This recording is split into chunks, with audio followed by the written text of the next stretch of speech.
Good morning dear student. जैसा कि आपने लास्ट 3-4 वीडियो देखे और उन वीडियो के अंदर जो कि अपनी पहली यूनिट जिसकी हम चर्चा कर रहे थे मानव कार्य की फर्स्ट, उस मानव कार्य की फर्स्ट जो कि अंक भार कितना था उसका 7, उसका पहला चैप्टर है मानव अध्यावरणीय तंत्र जो कि लास्ट वीडियोज के अंदर कंप्लीट हो चुका। अब जो दूसरा चैप्टर है अपना मानव कार्य की, इसी यूनिट का दूसरा चैप्टर है वो है मानव पाचन तंत्र। क्या है? मानव पाचन तंत्र, जो कि दूसरा चैप्टर है मानव कार्य की फर्स्ट, मतलब यूनिट वही है, उसका दूसरा चैप्टर है। और जैसा कि मानव पाचन तंत्र आप 10th क्लास से या इससे पहले पढ़ते आए हो, मानव पाचन तंत्र, इसके अंदर अपन पाचन तंत्र से संबंधित अध्ययन करने वाले हैं। मतलब पाचन तंत्र है वो पाचन तंत्र किससे मिलकर बनता है? भाई पाचन तंत्र का क्या तो काम होता है, किससे मिलकर बनता है, कैसे कार्य करता है। सबसे पहले तो आप ये जो सामने इस डायग्राम को देख पा रहे हो, ये है हमारे मानव की पाचन तंत्र का संरचनात्मक मतलब जो चित्र है, और इसके अंदर पाचन तंत्र के विभिन्न भागों को दिखाया गया है और ये लेबलेटेड डायग्राम है और इसको हमने पॉइंट आउट भी कर रखा है। तो आप देख पा रहे हो सामने कि ये मतलब शुरू से लेकर अर्थात पाचन तंत्र कहाँ से स्टार्ट होता है, या जो पाचन हमारी जो आहार, सबसे पहले तो मैं बताना चाहूँगा, देखो पाचन तंत्र है वो बनता है मुख्य रूप से 2 चीज़ों से मिलकर बनता है। भाई पाचन तंत्र एक तो होती है जिसमें आहार नाल, क्या होती है? आहार नाल, प्लस दूसरी जो होती है वो होती है पाचन ग्रंथियां। पाचन ग्रंथियां डाइजेस्टिव ग्लैंड, और एक होती है एलिमेंट्री कैनाल, आहार नाल। तो ये दो मतलब ये 2 मुख्य भाग होते हैं, इन दोनों भागों से मिलकर बनता है मनुष्य का पाचन तंत्र। तो आहार नाल होती है, वो आहार नाल कहां से कहां तक होती है? आहार नाल होती है मुख से लेकर गुदा द्वार तक, एक लंबी कुंडलित नली होती है जो कि 8 से 9 मीटर लंबी होती है। समझ पा रहे हो? ये हमारे मुख से शुरू होती है और गुदा द्वार तक मतलब एक लंबी कुंडलित नली होती है, स्प्रिंग नुमा कुंडलित नली होती है, 8 से 9 मीटर लंबी। तो अब आप सोच रहे होंगे कि इतना बड़ा तो इंसान नहीं होता, लेकिन यह किस प्रकार से, जैसा कि आप डायग्राम में देख पा रहे हो, इस प्रकार से एक मतलब रस्सी के नुमा, इस प्रकार से मतलब घुमावदार कुंडलित रूप के अंदर हमारे शरीर के अंदर पड़ी रहती है। तो ये तो हो गई मुख से लेकर गुदा द्वार तक जो एक लंबी नली होती है, कुंडलित नली होती है, वो तो क्या हो गई? आहार नाल। दूसरा मैंने लिखा है पाचन ग्रंथियां। पाचन ग्रंथियां क्या होती हैं? ये भी हमारे आहार नाल में पाए जाने वाले विभिन्न अंगों से जुड़ी हुई रहती हैं। मुख्य रूप से जो पाचन ग्रंथियां होती हैं वो होती हैं भाई हमारी, एक तो होती है लार ग्रंथियां। क्या होती हैं? लार ग्रंथियां, सैलाइवरी ग्लैंड। लार ग्रंथियां जो कि हमारे मुख के अंदर, मुख गुहा मतलब कि जीभ के आसपास ऊपर जैसे तालु विस्तार से पड़ने वाले हैं, वहां पर पाई जाती हैं लार ग्रंथियां। और लार ग्रंथियों से फिर हम इसका विस्तृत रूप से भी अध्ययन करेंगे, लेकिन मुख्य बातें बता रहा हूं मैं। लार ग्रंथियां जो कि लारस का स्राव करती हैं, जिसके अंदर टाइलिन और एमाइलेज एंजाइम पाया जाता है, जो कि भोजन के साथ मिलकर के और भोजन को पचाने का कार्य करता है। तो पहली ग्रंथि तो क्या हो गई? लार ग्रंथि। दूसरी क्या होती है हमारी? यकृत ग्रंथि।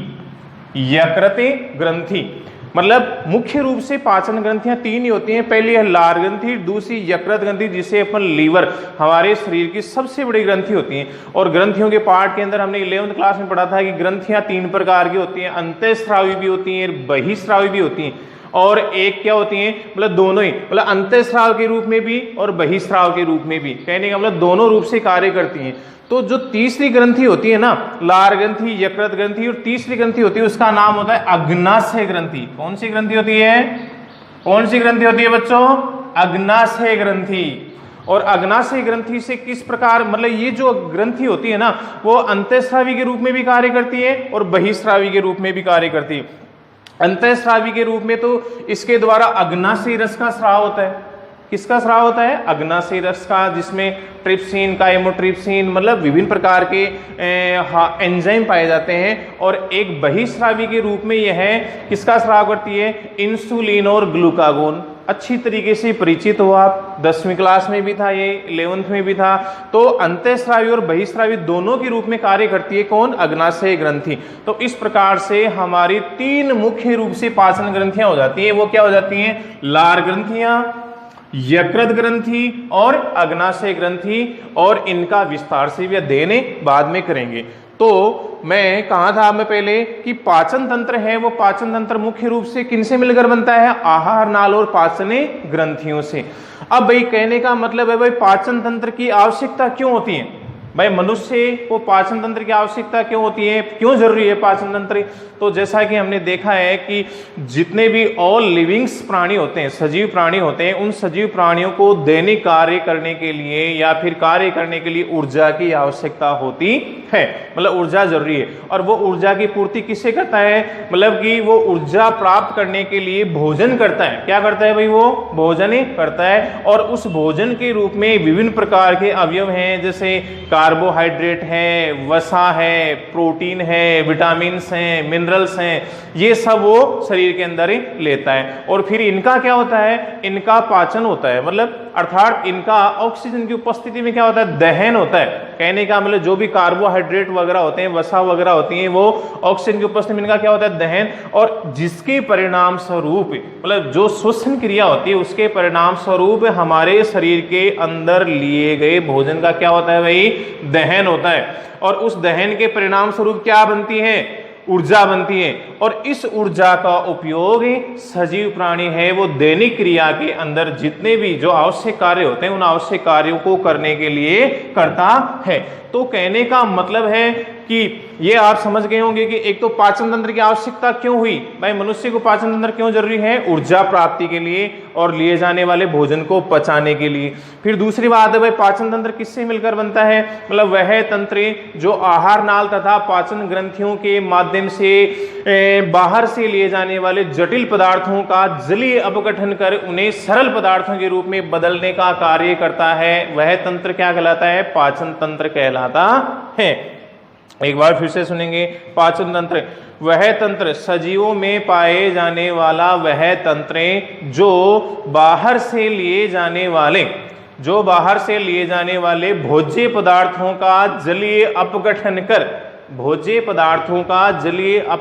करे उन्हें जटिल पदार्थों को सरल पदार्थों में बदलने का कार्य करता है। वह तंत्र पाचन तंत्र कहलाता है, जो कि मुख्य रूप से आहार नाल और पाचन ग्रंथियों से मिलकर बनता है। क्योंकि तंत्र है तो वो किससे मिलकर बनेगा? अंगों से मिलकर बनता है। भाई जैसे आपने पढ़ाई है कि सजीव की संरचनात्मक क्रियात्मक इकाई क्या होती है, ये तो आप पहले से परिचित हैं। कोशिका होती है और समान संरचना और कार्य करने वाली कोशिकाएं मिलकर क्या बनाती हैं? टिश्यू, ऊतक का निर्माण करती हैं। और समान कार्य करने वाले जो ऊतक हैं वो मिलकर किसका निर्माण करते हैं? अंग का निर्माण करते हैं। और अंग मिलकर के किसका निर्माण करते हैं? तंत्र। तो हमारा पहला मतलब कि इस मानव कार्यकी के अंदर जो पहला जो सिस्टम है, बारी बारी से अपन अलग अलग तंत्रों को पढ़ने वाले हैं इस यूनिट के अंदर। तो पहला जो तंत्र है वो हमारा क्या है? डाइजेस्टिव सिस्टम, पाचन तंत्र। हाँ तो देखो इधर देखो, इस डायग्राम को समझते हैं मुख्य रूप से। जैसा कि आप देख पा रहे हैं एक मनुष्य का मतलब कि जो आंतरिक मतलब चित्र है पाचन तंत्र का। तो यहाँ पर जैसा कि आप देख पा रहे हैं कि ये क्या है? ये हमारे दांत हैं मुख के अंदर है। और फिर इसके पश्चात यहाँ पर ये जीभ है। इसके अलावा यहाँ पर ये लार ग्रंथियाँ हैं। लार ग्रंथियाँ जरूरी है क्योंकि पाचन तंत्र का पार्ट है लार ग्रंथियाँ। लार ग्रंथियाँ कहाँ पर मिलेंगी? जैसा कि मैंने बताया कि लार ग्रंथियाँ कहाँ पर होती हैं? मुख गुहा के अंदर होती हैं। और जिससे लार रस का स्राव होता है। लार ग्रंथियों के द्वारा सैलाइवरी ग्लैंड है वो किसका स्राव करती हैं? सैलाइवा, लार का स्राव करती हैं। और जिसके अंदर पाए जाने वाले एंजाइम हैं वो भोजन को पचाने में सहायक होते हैं। ठीक है, आगे बढ़ते हैं। फिर उसके पश्चात ये मतलब कि मुख के मतलब कि अंदर का जो भाग हो गया वो क्या हो गया? मुख या मुख गुहा। तो कहने का मतलब है, पहले मैं यहाँ पर है ना नाम लिख देता हूँ कि भाई जो मतलब कि पाचन तंत्र है उस पाचन तंत्र के मतलब मुख्य भाग कौन कौन से हैं। तो सबसे पहला जो भाग है वो तो है अपना मुख। भाई इस मुख को अपन क्या बोल देते हैं? माउथ। फिर क्या है? मुख आगे बढ़ेगा वो किसमें? मुख गुहिका। मुख है, मुख के बाद में क्या हो गया, मुख गुहिका, और इसके पश्चात क्या हो गया, ग्रसनी। क्या हो गई, ग्रसनी। ग्रसनी के बाद में ग्रासनाल। ग्रसनी के बाद में हो जाएगी ग्रासनाल। ग्रासनाल के पश्चात क्या हो जाएगी, मतलब ये बारी बारी से आगे की तरफ बढ़ रहे हैं, और ये मुख से स्टार्ट होती है हमारी आरनाल। तो मुख है, मुख जाकर मुख गुहिका में खुलेगा, मुख गुहिका फिर जाकर ग्रसनी जिसे फेरिंग्स बोलते हैं उसमें खुलेगी। ग्रसनी है वो ग्रासनाल में, और फिर ग्रासनाल है वो किस में, आमाशय में। किस में खुलेगा, आमाशय में। आमाशय स्टोमक, आमाशय में खुलेगा। और आमाशय के पश्चात हमारी स्टार्ट होती है आंत्र। आंत्र इंटेस्टाइन। इंटेस्टाइन। अब ये देखो आंत्र के अंदर है ना दो भाग हो जाते हैं। फिर पहले हो जाती है छोटी आंत, छोटी आंत्र। छोटी आंत्र मतलब एक होती है छोटी आंत्र स्मॉल इंटेस्टाइन, और दूसरी होती है अपनी बड़ी आंत्र। बड़ी आंत्र, बड़ी आंत्र लार्ज इंटेस्टाइन। लार्ज इंटेस्टाइन, ठीक है बच्चों। तो आंत्र है उसके दो भाग हो गए, छोटी आंत और बड़ी आंत। अब छोटी आंत के भी फिर तीन भाग होते हैं। छोटी आंत के भी कितने भाग होते हैं, तीन भाग होते हैं। और वो क्या होते हैं, पहला जो भाग है मैं एक बार नाम लिख देता हूं फिर उसके बाद में समझाऊंगा आपको। पहला जो भाग होता है उसको बोलते हैं अपन ग्रहणी। क्या बोलते हैं, ग्रहणी, डिओडिनम। फिर जो दूसरा भाग होता है वो क्या हो कहलाएगा, जेजुनम। जेजुनम। और फिर तीसरा भाग क्या हो जाएगा, इलियम। क्या हो जाएगा बेटो, इलियम। ग्रहणी, जेजुनम, इलियम, ठीक है। ये किसके भाग हो गए, ये छोटी आंत के भाग हो गए। फिर उसके पश्चात आती है हमारी बड़ी आंत, और बड़ी आंत के भी तीन ही भाग होते हैं। पहला जो भाग हो जाएगा वो हो जाएगा सीकम। सीकम, ठीक है, जिसे अपन अंधनाल भी बोल देते हैं, सीकम। फिर दूसरा भाग है वो क्या है, कोलोन। Colon, caecum, colon. तीसरा भाग क्या है, मलाशय। मलाशय, रेक्टम, मलाशय, कोलोन है। इसको बृहदांत्र भी बोल देते हैं, ठीक है ना। अब अपने ये जो मुख्य भाग हो गए, मलाशय के पश्चात क्या आता है, सातवां जो लास्ट हो जाता है वो हो जाता है अपना मलद्वार या गुदा द्वार।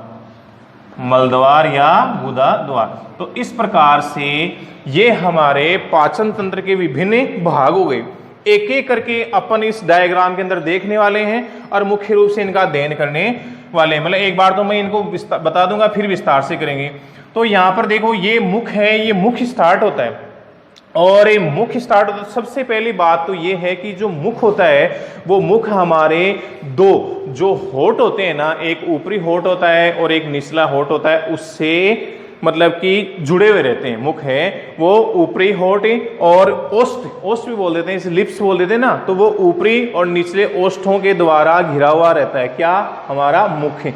और जो ऊपरी ओष्ठ होता है मतलब कि अर्थात ये जो दो गतिशील होते हैं, दो गतिशील पेशीय होठों के द्वारा, दो गतिशील पेशीय होठों से, पेशीय का मतलब भाई ये मसल्स अर्थात ये हड्डियां थोड़ी हैं। जैसा कि आप देखते हैं कि भाई जो होठ होते हैं, अपने जो लिप्स होते हैं वो पेशियों से मिलकर बने होते हैं। तो ये पेशियों से मुख होता है वो दो गतिशील पेशीय होठों से घिरा हुआ रहता है, और जिन्हें अपन क्या बोल देते हैं, क्रमशः दो नाम दे देते हैं। एक तो ऊपरी होठ और एक निचला होठ बोल देते हैं। मतलब अपर लिप्स और किसके अपन मुख पढ़ रहे हैं, अपर लिप्स और लोअर लिप्स, ये दो मतलब कि पेशीय होठ हो गए, एक ऊपरी और एक निचला। और इन होठों की जो बीच के अंदर अर्धचंद्राकार जो मतलब दरार होती है, अर्धचंद्राकार दरार होती है, उस दरार को, उस दरार के द्वारा ही ये मुख है वो किसमें खुलता है, मुख गुहिका के अंदर खुलता है। और जो मुख्य बात है वो क्या होती है कि दोनों होठों के भीतरी सतह पर क्या पाई जाती हैं, लेबियल ग्रंथियां पाई जाती हैं। भाई क्या पाई जाती हैं, लेबियल ग्रंथियां। लेबियल ग्रंथियां पाई जाती हैं, किसमें पाई जाती हैं, मुख में पाई जाती हैं। और कहां पर पाई जाती हैं, ऊपरी और निचले होठ के बीच में अर्धचंद्राकार जो दरार होती है, उस दरार के आंतरिक भाग में क्या पाई जाती हैं? लेबियल ग्रंथियां पाई जाती हैं, और जिनके द्वारा श्लेष्मा म्यूकस अर्थात एक चिकना चिपचिपा सा पदार्थ है वो हमारे मुख के अंदर है, वो लगातार इन लेबियल ग्रंथियों के द्वारा स्रावित होता रहता है। म्यूकस होती है, एक चिकना पदार्थ होता है, समझ आ गई। और जो क्या करता है, जो मतलब कि इन होठों की जो सतह होती है ऊपर की, उसको लसलसा है और जूसी बनाए रखता है। अंडरस्टैंड? क्या बनाए रखता है? जूसी। कहने का मतलब होता है कि लसलसा अर्थात गुदेदार और कोमल बनाए रखता है। क्या बनाए रखता है? कोमल। इन्हीं मतलब कि जो ऊपरी और निचली होठों के बीच में पाए जाने वाले जो दरार है, उस दरार के अंदर पाए जाने वाले जो मुख गुहा है, उसमें पाए जाने वाली लेबियल ग्रंथियां, और उन लेबियल ग्रंथियों की जो स्राव होते हैं, उस वो स्राव क्या करता है? हमारे होठों को लसलसा और मतलब कि अर्थात कहने का मतलब है जूसी बनाए रखता है। और एक जो खास बात होती है वो क्या होती है कि जो ऊपरी होठ है, जैसा कि आप देख पा रहे हो, ऊपरी होठ के ऊपर एक गड्ढा सा होता है, एक खड्डा होता है, ठीक है। और उस खड्डे को अपन क्या बोलते हैं? फिल्ट्रोन। क्या बोलते हैं? फिल्ट्रोन। फिल्ट्रोन, फिल्ट्रोन बोलते हैं।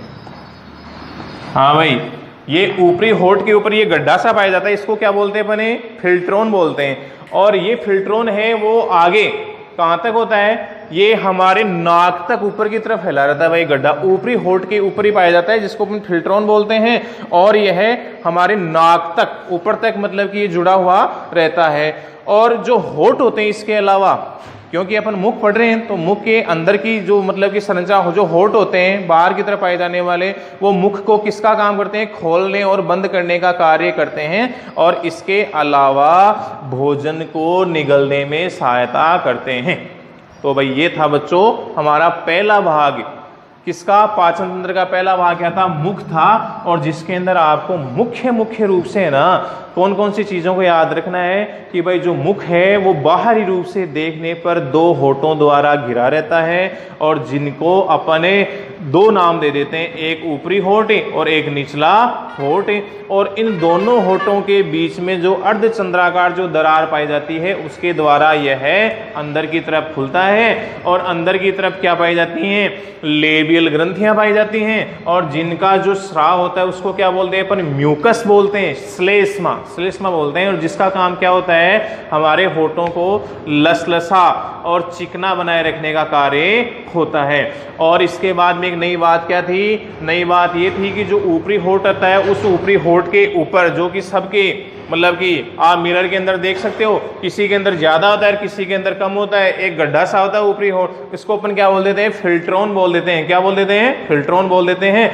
और इस होठ का कार्य क्या होता है? इस होठ का कार्य होता है भाई, एक तो भोजन को पकड़ने का कार्य होता है और भोजन को निगलने में सहायता करता है। और इस प्रकार से हमारा जो पहला भाग होता है पाचन तंत्र का, पाचन तंत्र के अंदर आहार नाल का वो मुख है वो कंप्लीट हो जाता है। ठीक है, अब उसके पश्चात चलते हैं। तो ये मुख ही है सारा, मतलब जो आप देख पा रहे हो। और उस मुख के पश्चात ये मुख है वो अंदर जाकर किस में खुलता है? मुख गुहिका में। मुख गुहा, जिसको अपन बोल देते हैं बक्कल केविटी। क्या बोल देते हैं? Buccal cavity. मुख गुहा के अंदर खुलता है। मुख जाकर किस में खुलता है? मुख गुहा के अंदर खुलता है। और मुख गुहा होती है, उसके दो भाग होते हैं मुख्य रूप से। एक तो होता है प्रघाण। क्या होता है? प्रघाण, वेस्टिब्यूल। वेस्टिब्यूल एक तो होता है प्रघाण, और दूसरा क्या होता है भाई? बक्कल केविटी, मुखी गुहिका। मुखी गुहिका। ठीक है बच्चों, देख पा रहे हो आप अच्छे से कि मुख गुहिका है, मतलब मुख है वो खुलेगा मुख गुहा में, और मुख गुहा के दो मुख्य भाग हो जाएंगे, एक तो प्रघाण वेस्टिबुल, और दूसरा क्या हो जाएगा? मुखे गुहिका। ठीक है, जो प्रघाण होता है वो तो क्या होता है? संकरा भाग होता है, और जो किससे?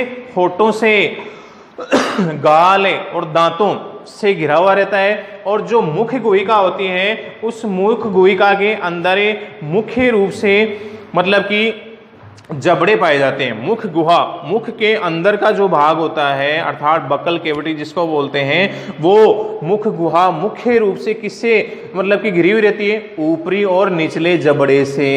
आपने देखा होगा कि हमारे मुख के अंदर क्या पाए जाते हैं, जबड़े पाए जाते हैं, एक ऊपर की तरफ पाया जाता है और एक नीचे की तरफ। तो इस प्रकार से एक हो गया ऊपरी जबड़ा और दूसरा हो गया निचला जबड़ा।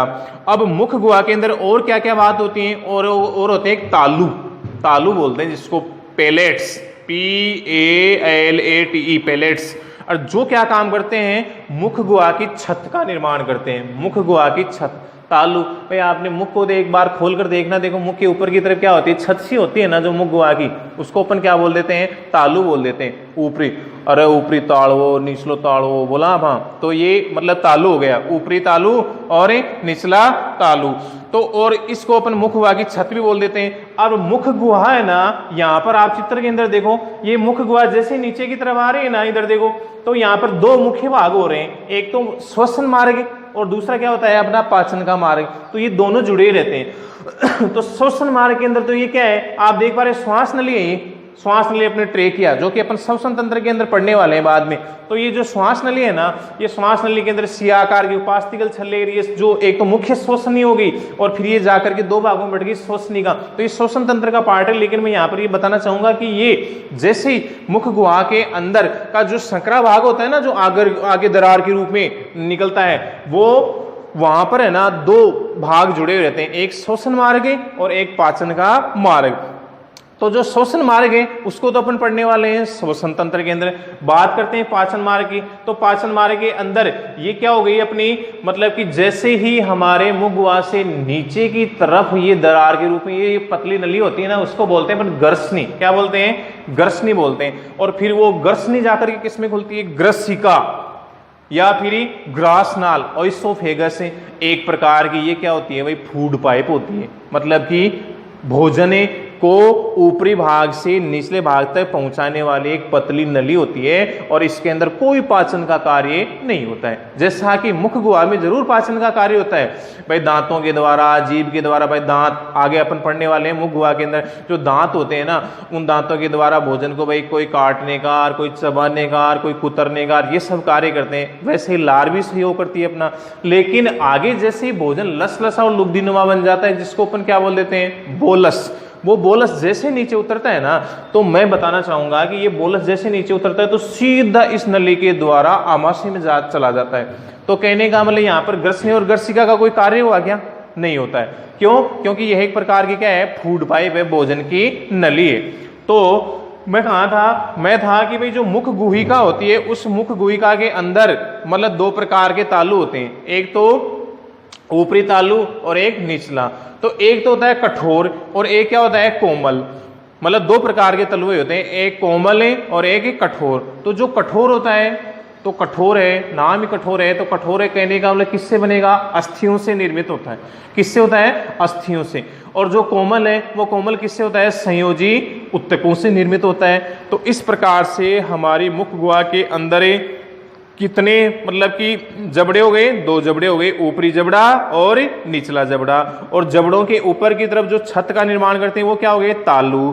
और उन तालुओं की संख्या कितनी हो गई, दो।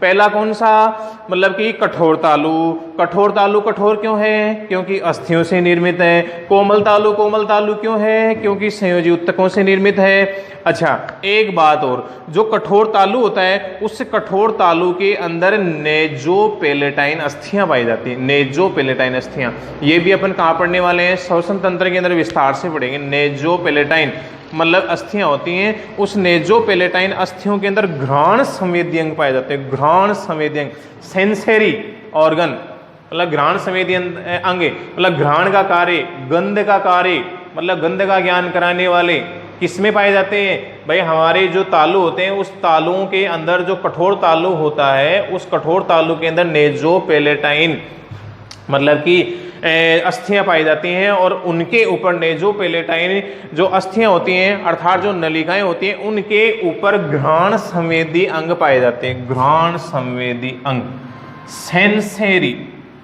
सेंसरी ऑर्गन पाए जाते हैं भाई, ठीक है। मुख्य बात अब निकल कर आएगी। और ये सेंसरी ऑर्गन होते हैं, घ्राण संवेदी अंग होते हैं, इनको बोलते हैं जेकबसन्स के अंग। जेकबसन्स के अंग, जेकबसन्स के अंग कई बार वही पूछा जाता है ये प्रश्न कि जेकबसन्स के जो अंग हैं उनका संबंध किससे होता है। तो एक तो आप बता देंगे किससे संबंध होता है, घ्राण मतलब अर्थात घ्राण संवेदी अंगों से होता है, मतलब सूंघने का कार्य करते हैं। और ये कहाँ पाए जाते हैं, ये भाई कठोर तालू के आसपास नेजोपेलेटाइन अस्थियों के अंदर या आसपास पाए जाते हैं, और जो कि हमें गंध के ज्ञान द्वारा भोजन को पहचानने में मदद करते हैं। गंध के ज्ञान द्वारा भोजन को पहचानने में मदद कौन करते हैं, जेकबसन्स के अंग। तो जेकबसन्स के अंग जिस प्रकार से कई बार क्या होता है भाई, हमारे मोहल्ले के अंदर अगर कोई शादी विवाह होता है तो कहने का मतलब स्वादिष्ट पकवान बन रहे होते हैं, और अपन है वो गंध के द्वारा पता लगा लेते हैं भाई आज तो भाई अच्छे अच्छे पकवान बन रहे हैं घर के अंदर हैं। तो ये अब गंध के द्वारा भोजन की जो पहचान करने का जो कार्य है किसका है, जेकबसन्स के अंगों का है।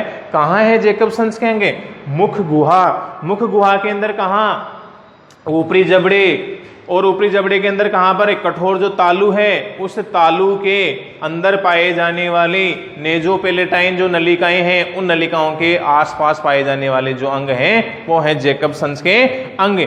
फिर आता है कठोर तालू के बाद में कोमल तालू। तो कोमल तालू के बारे में आपको क्या याद रखना है, बस इतना याद रखना है कि ये किससे बना होते हैं, ये संयोजी ऊतकों से निर्मित होते हैं और पेशियों से निर्मित होते हैं। इस कारण से ये क्या होते हैं, कोमल होते हैं।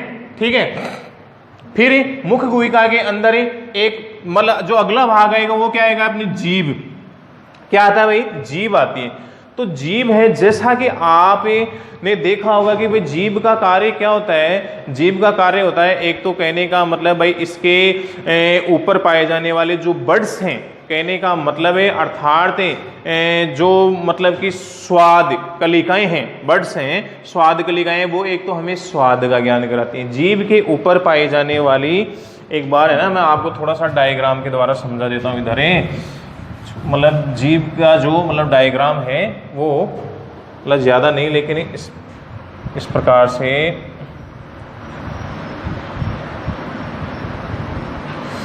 तो भाई जैसे मान लीजिए जीभ है, इस जीभ के ऊपर है ना स्वाद कलिकाएं पाई जाती हैं। और वो स्वाद कलिकाएं कहाँ कहाँ पर किस किस प्रकार से होती हैं, जो आगे आगे की तरफ जो स्वाद कलिकाएं होती है ना वो हमें किसका ज्ञान कराती है भाई, ये हमें ज्ञान कराती है स्वीट, मीठे का ज्ञान कराती है। किसका ज्ञान कराती हैं, मीठे का।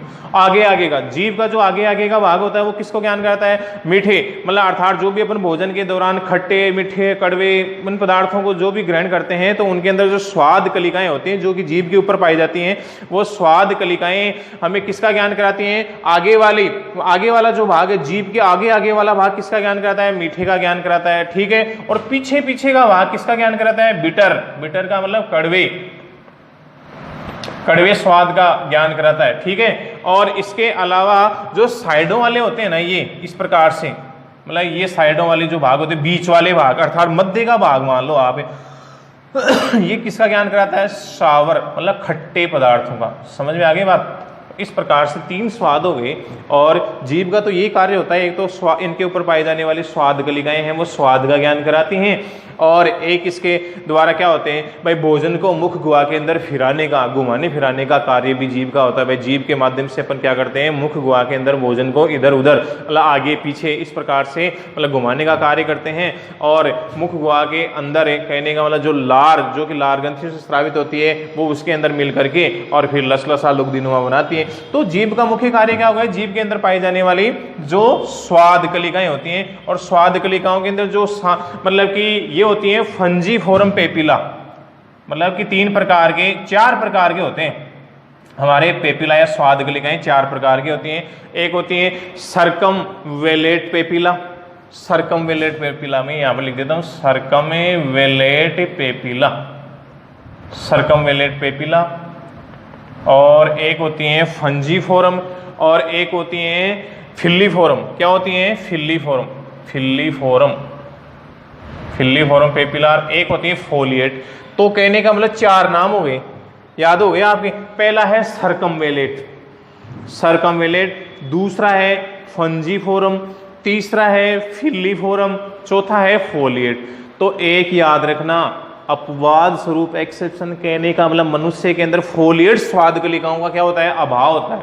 फोलिएट स्वाद गलिकाएं नहीं पाई जाती हैं, और ये 3 स्वाद गलिकाएं पाई जाती हैं। एक तो सर्कमवेलेट जो कि कड़वे स्वाद का ज्ञान कराती हैं, एक होती है फिलिफोरम जो कि खट्टे स्वाद का ज्ञान कराती हैं, और एक होती है फंजीफोरम जो कि मीठे मतलब स्वाद का ज्ञान कराती हैं। तो भाई इस प्रकार से जीभ का कार्य मुख्य रूप से ये हो जाता है कि जीभ के अंदर जीभ के ऊपर पाए जाने वाले विभिन्न प्रकार की स्वाद कलिकाएं अलग अलग प्रकार के स्वाद का ज्ञान कराती हैं। और इसके अलावा एक बात क्या होती है, भाई जीभ है वो हमारे मुख गुहा के तल के ऊपर पाई जाती है। किसके ऊपर है? मुख गुहा के तल के ऊपर। आगे का जो भाग होता है वो ओपन होता है, फ्री होता है, लेकिन जो पीछे का जो भाग होता है वो हमारे किसके द्वारा, मतलब कि जो मुख गुहा की जो फर्श होती है उस फर्श के वलन मतलब भाग अर्थात कहने का मतलब वलन द्वारा जुड़ा होता है, जिसको अपन क्या बोल देते हैं? फ्रेनुलम लिंग्वी, फ्रेनुलम लिंग्वाई, फ्रेनुलम लिंग्वाई या लिंग्वी। मतलब इसके द्वारा ये हमारी जो जीभ है ना वो पीछे से जुड़ी हुई रहती है। भाई मुख गुहा के पीछे से जुड़ी हुई रहती है, जुड़ी हुई रहती है। आगे का भाग क्या होता है? फ्री, स्वतंत्र होता है। तो ये हो गई अपनी जीभ की कहानी। तो इस प्रकार से मुख गुहा के अंदर क्या हो गई भाई? मुख गुहा के अंदर तालुओं की बात हो गई, जबड़ों की बात हो गई, जीभ की बात हो गई। अब आगे चलते हैं। जीभ के बारे में सिर्फ 3 बातें याद रखनी है आपको कि भाई जीभ के ऊपर स्वाद गलिकाएं पाई जाती हैं। 4 प्रकार की स्वाद गलिकाएं पाई जाती हैं, जिसमें जो फोलिएट जो स्वाद गलिका होती है, पेपिला अर्थात जो बर्ड्स होते हैं वो अनुपस्थित होते हैं। बाकी जो 3 होते हैं सर्कमवेलेंट वो कि कड़वे स्वाद का ज्ञान, फिलिफोरम है खट्टे स्वाद का ज्ञान, और फंजीफोरम है वो मीठे स्वाद का ज्ञान कराती है। इसके अलावा जीभ का आगे का भाग स्वतंत्र होता है, पीछे की तरफ यह मुख गुहा के एक कहने का मतलब भाग से जुड़ी हुई रहती है, पीछे से जुड़ी रहती है, जिसको अपन क्या बोल देते हैं? मतलब फर्श भाग से जुड़ी हुई रहती है, जिसको अपन क्या बोलते हैं? फ्रेनुलम लिंग्वाई। ठीक है, पीछे से जोड़ने का काम करता है, मतलब मुख गुहा के पीछे की तरफ जोड़ने का काम करता है। किसको? जीभ को काम करता है। अब उसके पश्चात मुख गुहा के अंदर और क्या होता है? और भाई दांत होते हैं। क्या होते हैं? दांत। तो ये देखो यहाँ पर दांत बता रखे। अब यहाँ पर तो मैंने नाम ही लिख रखा है भाई दांत होते हैं, लेकिन दांत के बारे में विस्तार से अगर पढ़ने को बैठे तो भाई दांत की संरचना और दांत हैं वो कितने प्रकार के होते हैं, और क्या क्या इनकी विशेषताएं होती हैं दांतों की, और मतलब कि कितनी इनकी संख्या होती है, और ये हमारे जीवन काल के अंदर है वो कितनी बार आते हैं। तो इस प्रकार से मनुष्य के दांतों की जो विशेषता है वो अपने पढ़ते हैं। तो मतलब चौथा जो भाग हो गया हमारा मुख गुहा का वो क्या हो गया? दांत। तो दांत के बारे में, दांत की विशेषताएं मुख्य रूप से मैं आपको बताना चाहूँ तो जो मनुष्य के जो दांत होते हैं ना, अच्छा ये तो मतलब भाग हो ही गए। अब इसके अलावा मनुष्य के जो दांत होते हैं वो दांतों की 4 विशेषताएं होती हैं मुख्य रूप से। कितनी विशेषताएं होती हैं? दांतों की 4 विशेषताएं होती हैं। पहली विशेषता तो क्या होती है? पहली विशेषता तो ये होती है कि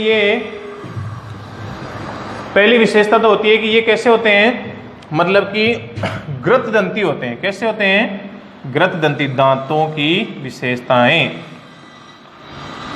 दांतों की विशेषताएं कितने प्रकार के होते हैं दांत वो बाद में देखेंगे। पहले दांतों की विशेषताएं की क्या क्या विशेषताएं होती हैं। पहले तो क्या होते हैं?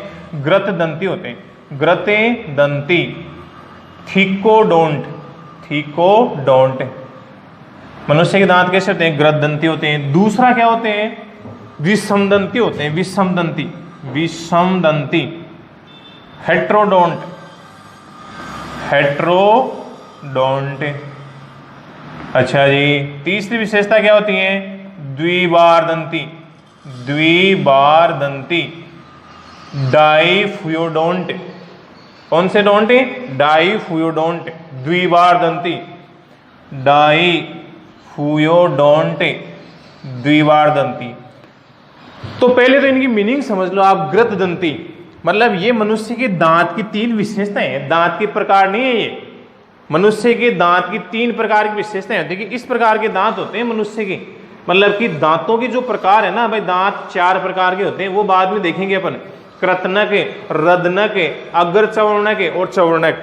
मतलब इंसाइजर, कैनाइन, प्रीमोलर, मोलर, उनकी संख्या वो बाद में देखेंगे। पहले इनकी मीनिंग देखते हैं। ग्रतदंती क्या होते हैं? थिकोडोंट मतलब कि जो मनुष्य के दांत होते हैं ना वो मसूड़ों के अंदर की तरफ धंसे हुए रहते हैं, मसूड़ों के अंदर धंसे रहते हैं, और इस कारण से मनुष्य के मतलब कि मसूड़ों के अंदर धसे हुए रहते हैं, इसलिए ये क्या है, ग्रथ दंती है, मतलब ग्रथ के अंदर, अर्थात इनका जो नीचे वाला जो भाग होता है ना, वो जड़ भाग, वो किस में रहता है, मसूड़ों के अंदर की तरफ ही होता है, इसलिए इसको क्या बोल देते हैं अपन, ग्रथे दंती।